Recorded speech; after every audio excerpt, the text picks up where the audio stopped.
Hello guys, welcome to my channel. स्वागत है आपका मेरे चैनल पे। मैं हरिप्रिय पटेल बात करूंगा आपसे इस वीडियो में दो टॉपिक्स पर, जिनका नाम है अधिगम वक्र और अधिगम पठार, यानी लर्निंग कर्व और लर्निंग प्लेटिव के बारे में इस वीडियो में बात होगी। चैनल पर अगर आप पहली बार आए हैं तो चैनल सब्सक्राइब कर लीजिएगा, बेल आइकन दबा दीजिएगा, जिससे कि आपको नई वीडियोस की नोटिफिकेशन समय से मिलते रहे। पिछली वीडियो अगर आपने नहीं देखे हैं, डिस्क्रिप्शन में आपको प्लेलिस्ट का लिंक मिल जाएगा, आप वहाँ से पिछली वीडियो ज़रूर देखिएगा। तो अपना टॉपिक शुरू करते हैं, ठीक है। टॉपिक है हमारा अधिगम वक्र। देखिए, अधिगम वक्र का अर्थ क्या होता है जानते हैं। लिखा है, जब सीखने हम जाते हैं, यानी जब हम सीखने जाते हैं तो कभी सीखने की गति तीव्र होती है और कभी सीखने की गति मंद यानी धीमी होती है।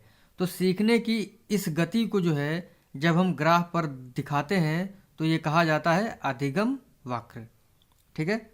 इस चीज़ को ध्यान रखिएगा। यानी अधिगम वक्र क्या होता है, जब हम कोई चीज़ सीखने जाते हैं तो हम किसी चीज़ को कभी कभी जल्दी सीखते हैं और कभी कभी धीमे सीखते हैं। तो इसी को जो है ग्राफ पर दिखाना जो होता है वो होता है आपका अधिगम वक्र। देखिए, अधिगम वक्र की दो परिभाषाएं हैं और दोनों ही बहुत ही महत्वपूर्ण हैं, एग्जाम में ये पूछी गई हैं। पहली परिभाषा है गेट्स व अन्य के अनुसार। ये कहते हैं, सीखने के वक्र अभ्यास द्वारा सीखने की मात्रा, गति और उन्नत की सीमा का ग्राफ पर प्रदर्शन करते हैं। यानी सीखने के वक्र यानी अधिगम वक्र क्या है? सीखने के वक्र अभ्यास द्वारा सीखने की मात्रा, गति और उन्नत की सीमा का ग्राफ प्रदर्शन करते हैं। ये किसने कहा है? गेट्स व अन्य ने। वेरी वेरी इंपॉर्टेंट ये परिभाषा है। अगली परिभाषा है स्किनर महोदय की। ये कहते हैं, अधिगम वक्र दी गई क्रिया में उन्नत या अवनति का वर्गांकित पर ब्यौरा है। ठीक है, इस चीज़ को ध्यान रखिएगा। इस परिभाषा को, दोनों ही परिभाषाएं आपको याद रखनी है, ठीक है। स्किनर महोदय जो थे आपके, ये अमेरिका के निवासी थे। 1938 में जो है इन्होंने किस पर प्रयोग किया था? इनका जो सिद्धांत था क्रिया प्रसूत सिद्धांत, उसको सिद्ध करने के लिए 1938 में चूहे पर प्रयोग किया था और 1943 में जो प्रयोग किया था वो था कबूतर, ठीक है। तो परिभाषाएं ध्यान रखिएगा दोनों। अब जानेंगे अधिगम वक्र के प्रकार। यानी अधिगम वक्र जो है कितने प्रकार के होते हैं? तो ये होते हैं 4 प्रकार के। पहला होता है आपका सरल रेखीय वक्र, जिसे इंग्लिश में कहते हैं स्ट्रेट लाइन कर्व, या इसे कहते हैं शून्य त्वरित वक्र। दूसरा होता है उन्नतोदर अधिगम वक्र, इसे इंग्लिश में कहते हैं कॉन्वेक्स कर्व। तीसरा होता है नतोदर वक्र, जिसे इंग्लिश में कहते हैं कॉनकेव कर्व। चौथा होता है मिक्स्ड कर्व यानी मिश्रित वक्र। आइए इनके बारे में डिटेल से जानते हैं। देखिए, अगर आप सीटेट का एग्ज़ाम देने जा रहे हैं या टेट का एग्ज़ाम देने जा रहे हैं तो आपके एग्ज़ाम में इन प्रश्नों की संभावना रहती है पूछे जाने की। तो वीडियो को पूरा देखिएगा, लास्ट में आपके लिए कुछ प्रश्न हैं जिससे आप समझ पाएंगे कि आपने मेरे वीडियो से कितना सीखा। तो अधिगम वक्र कितने प्रकार के होते हैं? 4 प्रकार के होते हैं। सरल रेखीय वक्र, उन्नतोदर वक्र, नतोदर वक्र और मिश्रित वक्र। तो पहला वक्र है हमारा सरल रेखीय वक्र, इसे इंग्लिश में कहते हैं स्ट्रेट लाइन कर्व, ठीक है, या शून्य त्वरित वक्र इसे कहा जाता है।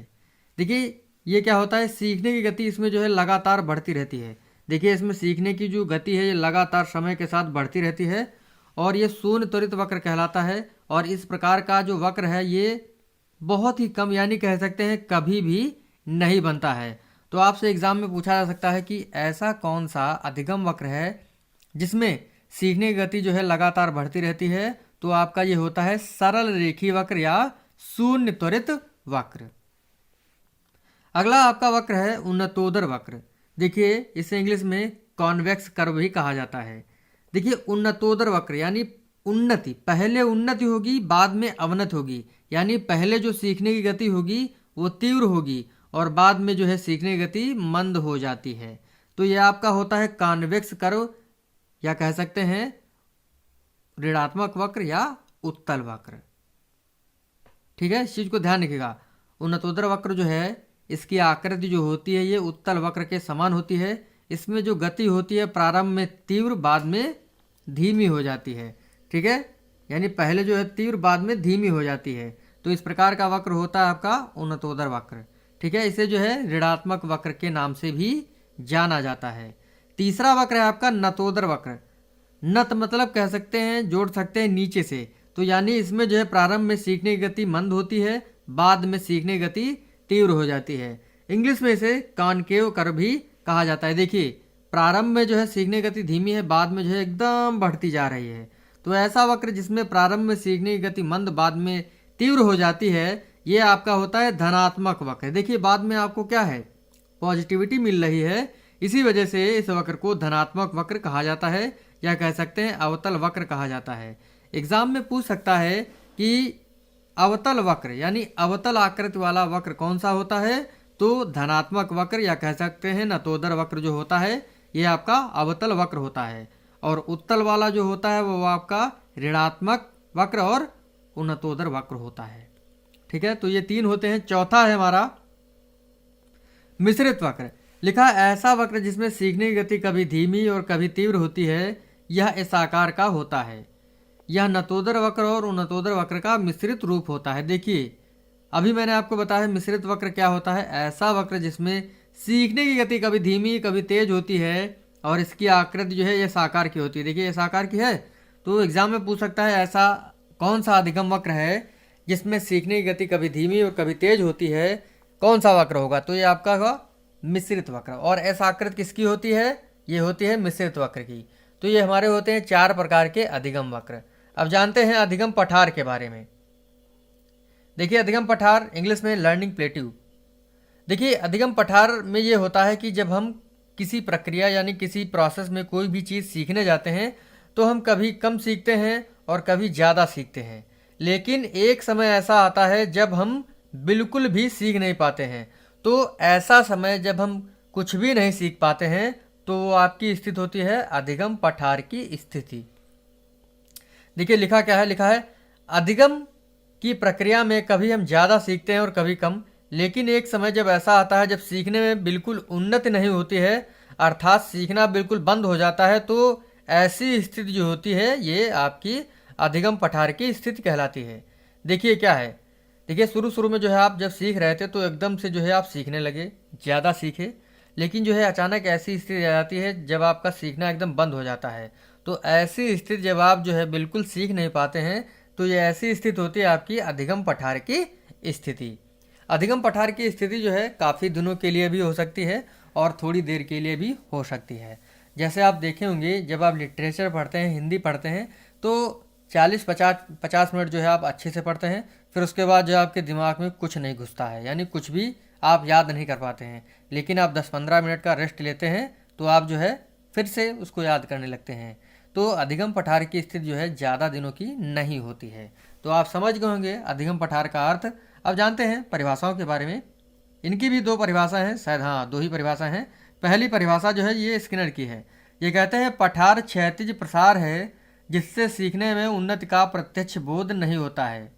जिसमें सीखने, लिखा है पठार क्षैतिज प्रसार है जिससे सीखने में उन्नति का प्रत्यक्ष बोध नहीं होता है। देखिए, कुछ पता चल रहा है कि हम इसमें क्या सीख रहे हैं, तो वही तो लिखा हुआ है।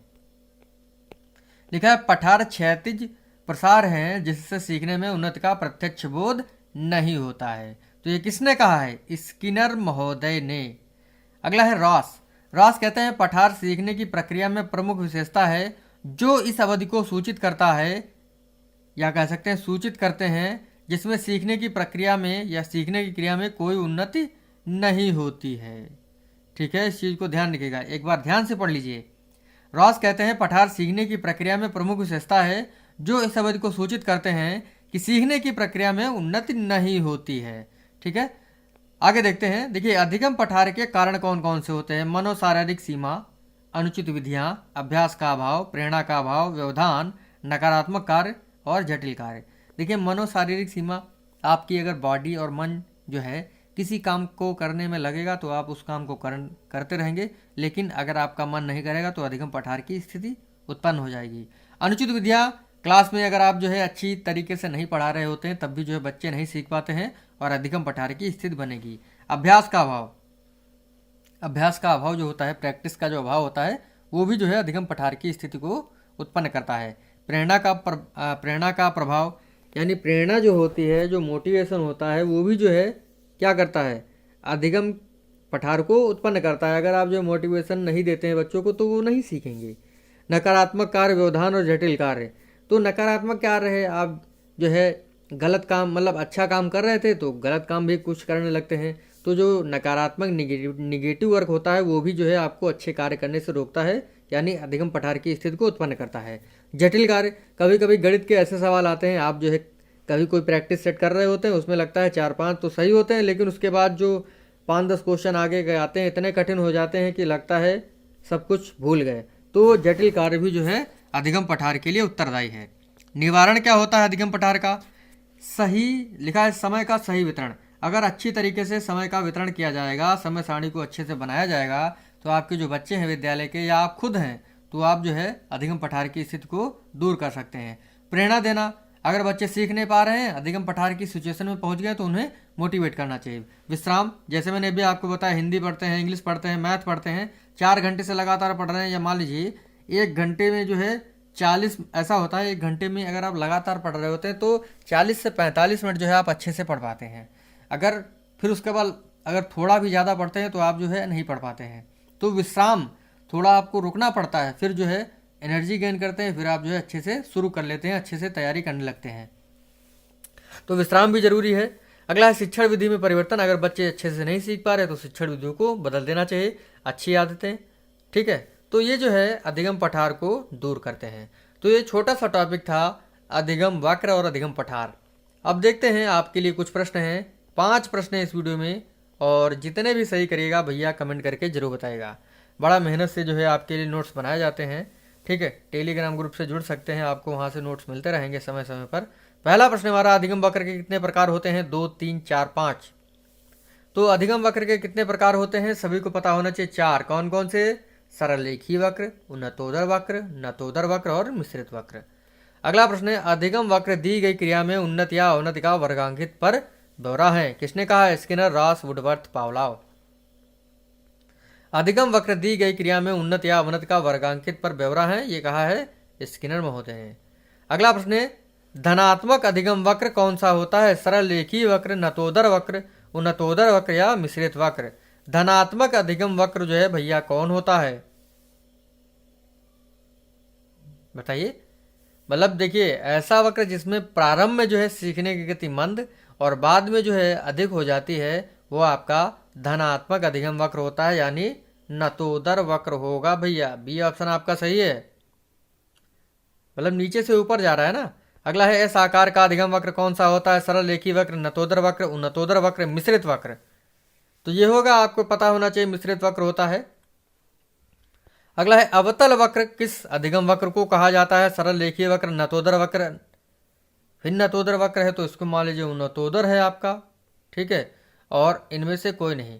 तो अवतल वक्र जो है निम्न में से कौन सा अधिगम वक्र कहलाएगा?